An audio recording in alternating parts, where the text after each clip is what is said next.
Në Kosovë, është normale që ato të ndodhin. Unë besoj që takimet ndërmjet subjekteve politike nuk do të duhejnë përgjithësi të ishin lajm, meqense pavarësisht a jemi në opozit apo në qeverisje, ne duhet të takohemi, duhet të komunikojmë, duhet të bashkëpunojmë për ato për çfarë pajtohemi dhe duhet të synojmë të pajtohemi edhe për ato për të cilat nuk pajtohemi. Ajo që fatkeqësisht është lajm sot në Kosovë është që nuk arritë të takohem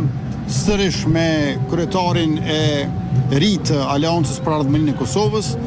zotëri Ardian Xhinin, i cili është njëkohësisht edhe kryetari i komunës Gjakovës. Përkundër përpjekjeve tona, mendojmë që është e parësyeshme që të mos takohemi e bisedojmë, kur e dim që politikanët në Kosovë, edhe vendor, por edhe me diplomatët e politikanët ndërkombëtar, takohen aq shumë e shpesh sa që pothuajse secili me secilin, e tash të mos takohet vetëm kryeministri, përkatësisht unë, me kryetarin e një komune, përkatësisht kryetarin e AK-s Xhini, besoj që kjo është lajm sot në Kosovë. Në anën tjetër, për dallim prej kryetarit të AK-s, i cili u vetë përjashtua para se të filloj procesi i bisedimeve, e kemi një situatë tjetër gjithashtu jo të lehtë, për shkak se kryetari i PDK-s u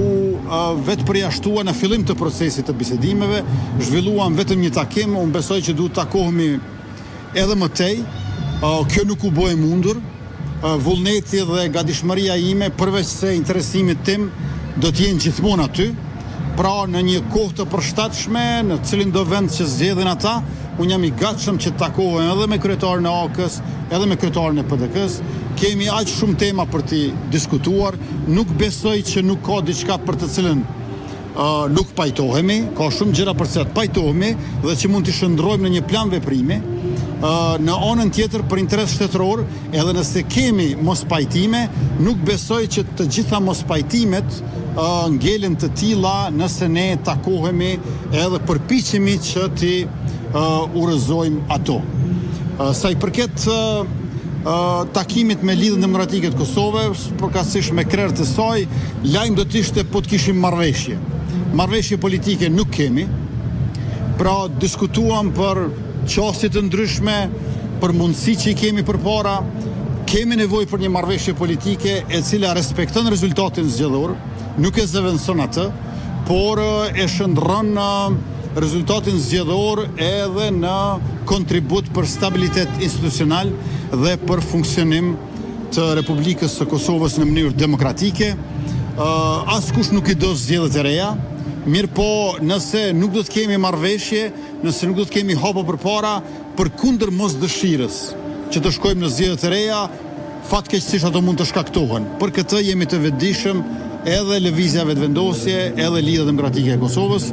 Do të përpiqemi maksimalisht, do të vazhdojmë komunikimin dhe takimet, por ndërkohë që e bëjmë këtë, meqense si janë afruar ditët, koha është shkurtuar dhe do të na duhet që edhe në rast të mungesës së një marrëveshje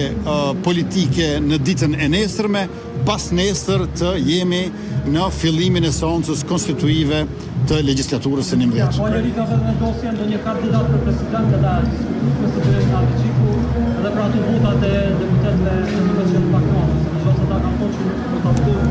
qeverinë pas edhe presidenti ose presidenti. Ne kemi diskutuar shumë më tepër për raportet tona si dy subjekte sesa për raportet e brendshme të subjekteve. Lëvizja vetëvendosje konsideron që presidenti ose presidentja e Republikës si shprehje e unitetit të popullit, si një figurë e cila duhet të ngrohë zemrat e gjithë qytetarëve të Republikës në kuptimin e vlerave dhe meritave profesionale e shoqërore e kombëtare, pra një personalitet i cili do kishte shumë karakter të mirëpritur nga popullsia, nuk do të paraqiste polin e 4 të pushtetit, sepse Republika Demokratike i ka 3 shtylla, ekzekutivin, legjislativin dhe gjyqësorin, do duhet ishte jashtë partive politike dhe njëkohësisht të mos ishte i përfshirë në polemika ditore, le të themi. Pra, ne jemi të interesuar e të gatshëm që të bashkëpunojmë me Lidhjen Demokratike të Kosovës, sepse vendi ynë ka nevojë për progres të përshpejtuar, mirë po sa i përket pozitës së presidentit, qëndrimi ynë është që nuk do duhet të jetë pjesë e pushtetit politik, por e përfaqësimit Republikës. Ta shohim se çfarë do të sjell komunikimi i ardhshëm. Pra, unë nuk mund të sjell emër konkret, sepse emri konkret do duhej të ishte konsensual, pra të ishte gjithë përfshirës, të mos ishte i lëvizje vendosje. Ju e dini që herën e kaluar ne kemi sjellur emër konkret, po i ka qenë Glau Kënjufca dhe Fatmire Kolçaku. Kur u tërhoqën këta dy, kemi kërkuar emra konkret dhe pasi që s'na u dhanë, e sollëm edhe një emër konkret, i cili ishte doktoresha Feride Rushiti, por nuk u pranua pikërisht pse e sollëm ne. Prandaj ju duhet në mirë kuptoni që nëse unë sjell emra konkret, pikërisht pse e solla unë emrin konkret, unë bëhem më shumë emër konkret se emri konkret që e solla unë. Rrjedhimisht ne jemi të interesuar që ta kemi dikë gjithë përfshirës, sepse nuk duam të sjellim emra që nuk zgjedhen, por dëshirojmë të kemi emra të cilët e kanë mirëkuptimin e përgjithshëm dhe atë mbështetjen e domosdoshme në Kuvendin e Republikës. Ja, a ishte